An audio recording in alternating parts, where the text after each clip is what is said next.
listen to what the others communicate. Listen to what each other says and follow on it. Whether it's the right call or wrong call, we decide that later, but today we all listen. We play together and we listen to the calls that are being made. If a call is questioned and then repeated, then we commit to that call.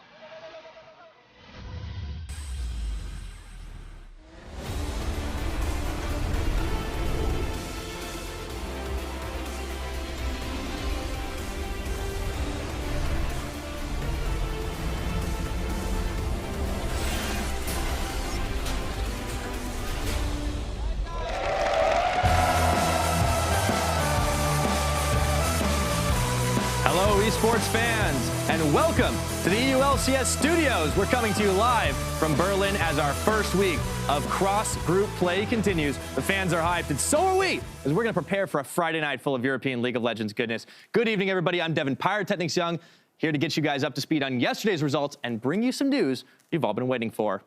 But first, let's get down to business. The Magical Unicorns, they galloped over Giants yesterday in a decisive 2-0 victory. It was struggle city for Giants early. Memento got caught out at level 1 on Rumble, had to burn that flash. From there on, it went from bad to worse, as the Giants were outplayed over and over again by a blessing of Unicorns. They might be Giants, but if you blinked, you would have missed it. Game 1 was over in 27 minutes. Now, Game 2 was a bloodbath, with champions falling left and right all over the Rift. But the Unicorns continued to dominate. It wasn't pretty, but the OL pulled ahead and took Game 2 and then take the match. However, on the other hand, our marquee matchup between H2K and G2 followed it, and it was real interesting from the get-go. Bird was the word, as Azir landed on the Rift for H2K's Febivin, and Camille was left open for G2's Expect. After a very even 20 minutes into Game 1, H2K caught Perks out, but G2 counter-engaged, and Sven rolled in like a tumbleweed and cleaned up like a wrecking ball. Expect's Blade-Legged Lady continued to dominate, having a party all the way up at the bottom lane, and after an ace at 42 minutes for G2, the game was theirs.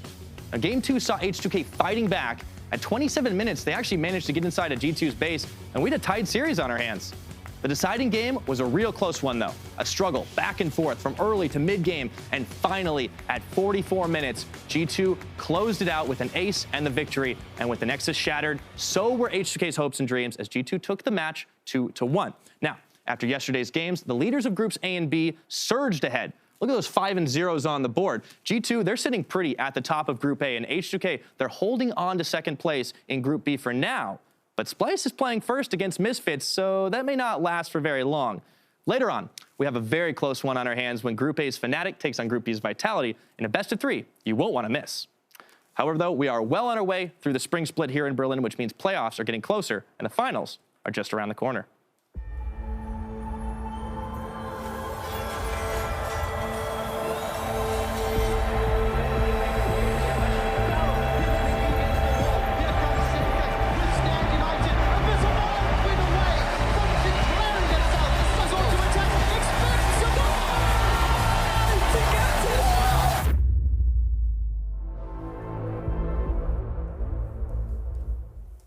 Welcome everyone to the Analyst Desk. I'm EpicSkillshot supporter, joined here by James Stress O'Leary and the jungler for Giants, Jonas Memento Elmargici. Thank you so much for joining us, Memento. Thank you for having me. You know, it was a kind of an intense game yesterday, but nevertheless, very happy to have you. Well, I wouldn't say intense, but they were pretty quick. Yeah, they were. Well, we're going to reset and enjoy the games today, and we're going to Hamburg for the spring final. It's going to be great. Beautiful city, just a stone's throw away from my home here in Berlin. I'm looking forward to being in front of the German crowd again. Well, definitely. And the teams here, that is what they're fighting for. So let's take a look at our first matchup of the evening. Splice versus Misfits, rather. Similar stories here from Challenger to LCS, a bit more recently for the Misfits. And, well, we have to talk about a couple of things. As you see here, the junglers will be a huge, huge matchup. Trashy hasn't been doing so hot in the early game for Splice. Cacao has been really strong. Memento, how much will this matchup influence the games? I think it's going to influence quite a lot, actually. Trashy had pretty underwhelming performance last week.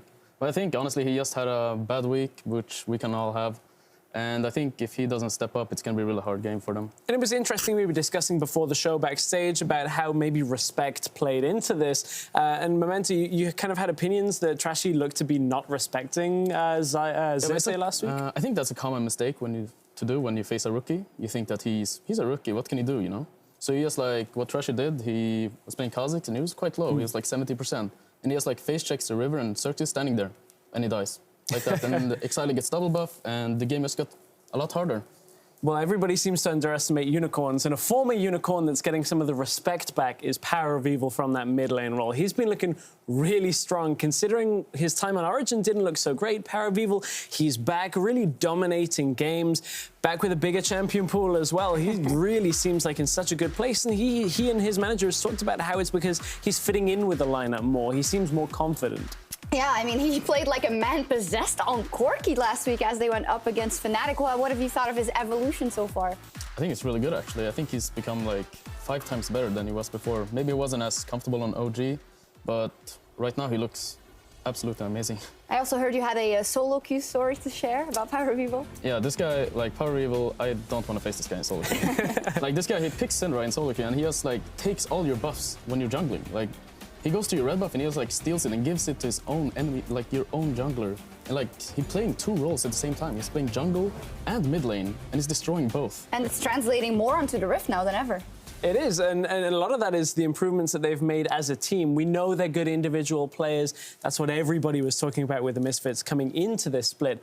But as a team, Daku, the coach, Power of Evil, Alfari, everybody we've spoken to has said our vision control, our macro game, everything is getting better. That's what they've focused on. And that makes them quite a strong team and a deadly team when you're looking at this. Now, cross-group play is very, very close against a lot of the teams in the other group. Yeah, I especially think it's interesting because Splyce is a team that had issues last year, and then they took a split to fix them and eventually ended up at Worlds. But it seems that the Misfits, they are improving very, very rapidly. Why do you think that is, Memento? I think they're learning from their mistakes. Like, they don't make the same mistakes that they did in the first week. Like, they're playing a lot more... just a lot better, actually. Yeah, a lot more clean. Like, the first week we saw them, they didn't really have the cleanest late game, and they were making a lot of mistakes, but they seem just to improve really fast. Yeah, and now up against Splyce. Splyce, they are the definition of a middle-of-the-pack team right now. Last week, they got beaten by the Unicorns of Love, the first team in their group, but they won very heavily against OG, the last team in their group. Middle of the pack, are we happy with that for Splyce? I think right now I'm still not quite happy with how Splyce are performing, but they are improving as well. We've talked a lot about how Misfits are improving. Splyce are on the way back to being at their summer split form, which honestly is slow out of the gates, but we're in a multiple week season, so thankfully Splyce have worked on a lot of their facets that they didn't look so good on in week 1, where they were kind of just getting crushed. So I think Splyce should be in a good spot right now for week 4. This should be a very close game. Both teams are improving. Close game, predictions real quick. 2-1 Splyce, but I think that third game is going to look pretty close. I actually have to agree with that. 2-1 Splyce. I think it's going to be really close, though, and it's going to be a good series, definitely. All right, let's hope so. We'll see if Splyce can improve their consistency as they take on Misfits in Game 1. Let's send it over to our casters.